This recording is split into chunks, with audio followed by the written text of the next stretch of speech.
सांगा. प्लेन घ्या तुम्ही. आम्ही सुरुवातीपासूनच ज्या वेळेस 42 प्रश्न जो व्हिडिओ व्हायरल झाला त्यावेळेसच मी लाईव्हच्या माध्यमातून सांगितलं होतं की कोणत्याही कुणीही न नाव घेता मी त्या लाईव्ह मध्ये क्लिअर सांगितलंय, जर मोठे गावकर तर त्या ठिकाणी त्या पेपर कुणी जर त्यांचं नाव निघालं तर हे मोठे गावचं जे साम्राज्य उभारलंय म्हणजे शिक्षण क्षेत्रातील जे माफिया आहे ते साम्राज्य आम्ही त्या ठिकाणी कुठल्याही परिस्थितीत चालू देणार नाही. आणि 22 लाख जे विद्यार्थी आहेत त्या विद्यार्थ्यांना आम्ही न्याय दिल्याशिवाय राहणार नाही. आणि ह्या मोठे गावकरची त्यांच्या नातेवाईकाची सर्व संपत्तीची चौकशी करून त्यांच्या त्या ठिकाणी सील केली गेली पाहिजे.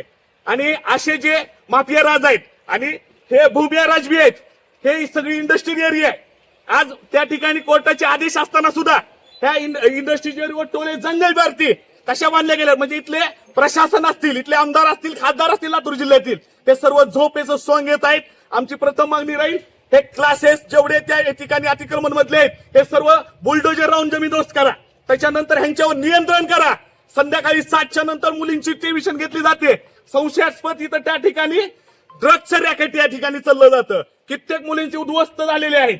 हे असले जे शिक्षण माफी आहेत, हे भूमी माफी आहेत, त्यांना तातडीने यांच्यावर योग्य ती कारवाई करावी. कुठल्याही आमदार खासदारांनी त्यांना पाठीशी घालू नये अशी आमची त्या ठिकाणी नम्र विनंती. शाही फेकली काय केलं? आम्ही त्या ठिकाणी ऑइल आणि शाही त्या ठिकाणी फेकलेली आहे आणि ह्याचा निषेध आम्ही त्या ठिकाणी केलाय. आम्ही शिवसेना तोडफोड करून बी करू शकतो, परंतु जर महानगरपालिका असेल, प्रशासन असेल, त्यांनी नाही ऍक्शन घेतलं तर आम्ही ऍक्शन घेऊ तिथं.